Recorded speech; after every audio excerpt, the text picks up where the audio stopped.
Hello, happy Friday. Today, I wanted to talk to you a little bit about keys to minimize your weaknesses.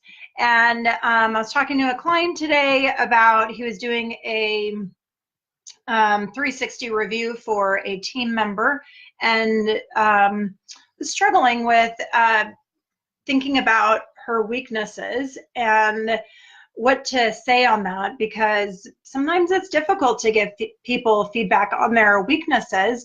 We all like to know our strengths, and in our positive psychology world, we like to look at our strengths. I'm a huge fan of the Strengths Finder 2.0, and just to understand what are your strengths and to work to your strengths and all of those things. So a lot of times we really avoid looking at the weaknesses. And it's tough because it feels a little bit negative. It feels, just not as positive. And some people even talk about forget your weaknesses, just work to your strengths, and that's good enough. I actually don't agree with that. I feel like if you don't pay attention to your weaknesses, you actually have the largest liability. And my motto is to leverage your strengths and minimize your weaknesses. And so the question is, how do you minimize your weaknesses? What in the world does that mean, and how do you do that? So today, first of all, what really are your weaknesses? I believe that your weaknesses, typically your greatest weaknesses, are the shadow of your strengths. So it's just the opposite side of the coin. So whatever your strengths are, let's say for me, I have a command personality. I have a take charge personality. The shadow of that, or the flip side of that, can be telling people what to do, or overtaking things, or taking too much charge of things, and then people feel stepped on, or they feel disrespected, or things like that. They feel like you're aggressive or intimidating. It's never my intention, so if you've experienced that, I'm sorry. But that's the shadow of the strength.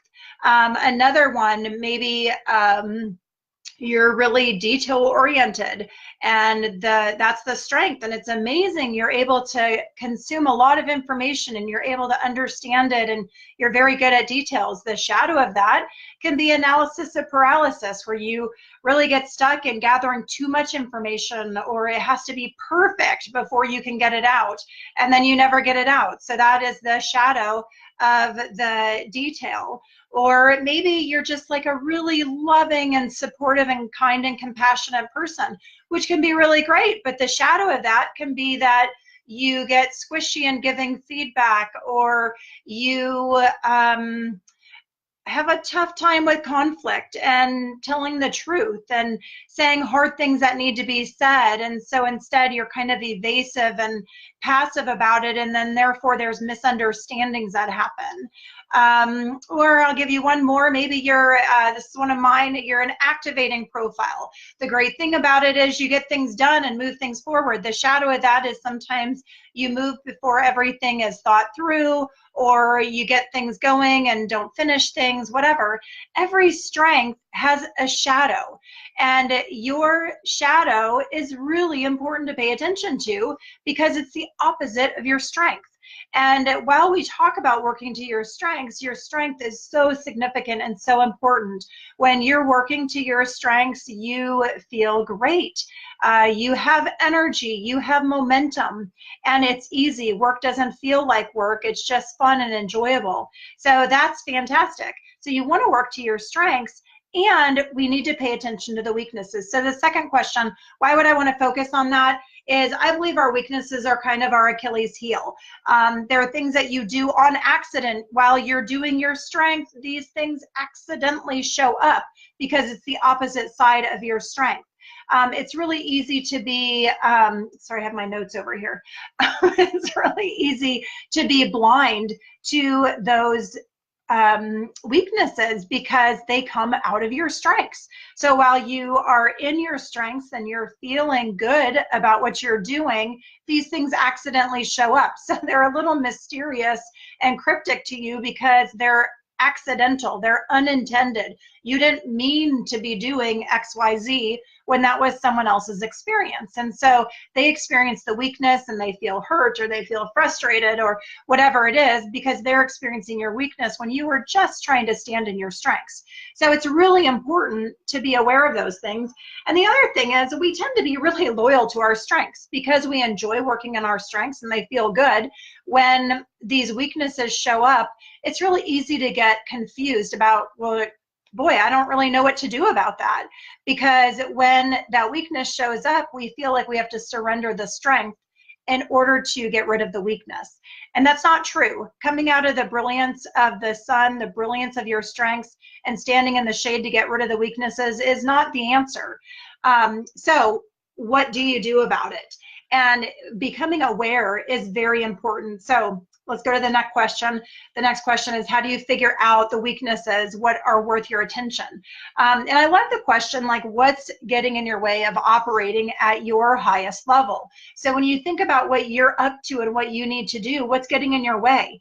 If you're not detail oriented and you don't need to deal with numbers, it doesn't matter if you're not good at that. It doesn't. But if you're a business owner and you need to do your numbers in order to be profitable and you're not good at it, it really does matter that you figure out how to read numbers, how to understand your sheets, and to address those with your what's happening in your business. If you are leading a team and you are too overbearing or you're too passive and your communication is off with your team, it does really matter that you figure that out. So minimizing your weaknesses is about understanding where you're not connecting in order to do your job at its highest level, or to do your goal or what you're up to at its highest level. So if you stop and you make a list of that and you're like, wow, okay, I think I'm really not connecting with people. I'm really not following up enough. I am really not planning enough. I'm not working out. I'm ahead of things too much. I'm not planning or being proactive. Maybe I'm in the trenches too much. Maybe I'm not in the trenches enough. Whatever it is, it doesn't matter. It's different for every person. But you want to understand, where are you at? How are you operating at your highest level versus where are you not operating at your highest level? And likely these are where your weaknesses are showing up. Our weaknesses are more challenging to deal with. The other question that you can use is, what would make you a better leader? And I guess, let me just say, I feel like everyone is a leader. Whether you're just on an island by yourself, you're still leading yourself and the way you choose to think about things and show up in a day. If you have a family, you're leading your family. If you have a business, you're leading your team. It doesn't really matter. We all have influence on people around us. We're human beings. And so you are a leader just by how you show up in the world. So how can you be a better leader?